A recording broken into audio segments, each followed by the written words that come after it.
Предизборната кампања за локалните избори официјално започна, па во следните 3 недели македонските граѓани ќе треба да слушнат што е она што партиите им го нудат како програма и проекти за да го заслужат нивниот глас, а еве што тие очекуваат. Ништо конкретно да ви кажам. Ова сега нека рашомонијада, ќе видиме што ќе биде. Мислам дека тука најпој градот ќе придобие и сите се ќе биде усмерено према Скопје и дека ќе биде на подобро. Сите немаат надеж, сите знаат во колку лоша состојба е општо целава држава. Не знам дали воопшто ова би се поправило за не знам колку години. Навистина разочарувачки. Отпадот, сметот, јавниот превоз, мостовите, загадениот воздух, проблемите на граѓаните изминатиот период во фокус на изборната кампања на кандидатите за градоначалници. Кандидатката за градоначалник на Скопје од СДСМ Каја Шукова денеска најави целосна реформа на системот за собирање отпад во главниот град, додека пак нејзиниот против кандидат од редовите на ВМРО ДПМН Орце Ѓоргиевски најави реконструкција на повеќе улици и булевари. Мојот план е Скопје без диви депонии. И конечно е дојдено време отпадот да го третираме како ресурс. Врдариште е само една од локациите во Скопје како дива депонија, покрај тоа што и претоварна станица, која што во овие 4 години сериозно беше запуштена и не беа направени никакви интервенции за да се затвори како дива депонија, а да ја добие намената која што ја треба да ја има и е имало годиниве наназад, тоа е претоварна станица. Бутелска ќе се поврзе со булеварот Христијан Тодоровски Карпош во близина на обиколницата со цел елиминирање на ризици и гужви. Улицата Лука Геров во Ѓорче Петров ќе се поврзе со патот за економија, обезбедувајќи безбеден премин преку пругата и интеграција на населбите Даме Груев и Стопански двор.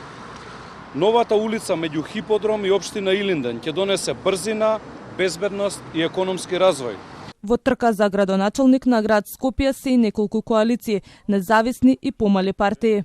Јавниот превоз е број еден проблем, со него се врзуваат сите проблеми други кои можеме да ги замислиме. Значи нашата замисла е да има функционален јавен превоз и да се охрабри користењето на јавниот превоз ексклузивно во град Скопје, понатаму ќе зборуваме за детали.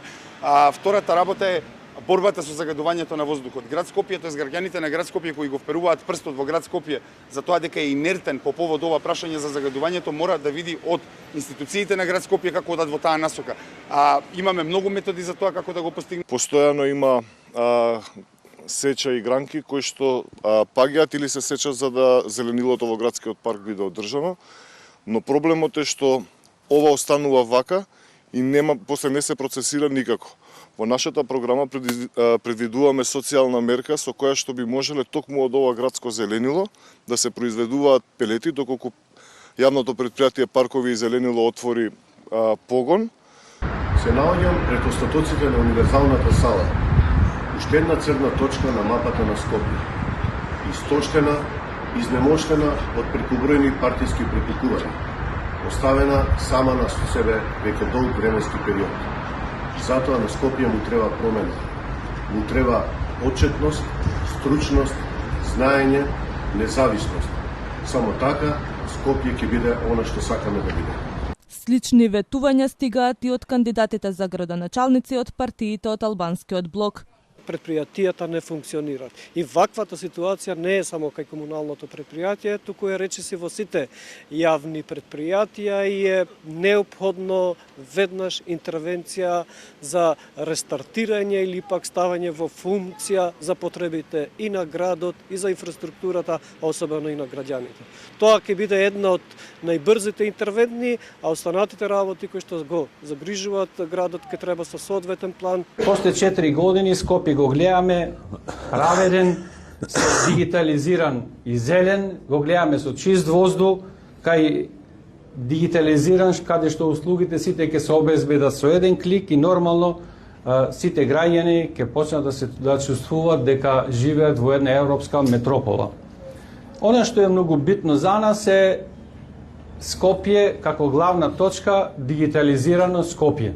Во трката за прв човек на градот Скопје ќе се борат 16 кандидати, што е најмногу од сите општини во Македонија.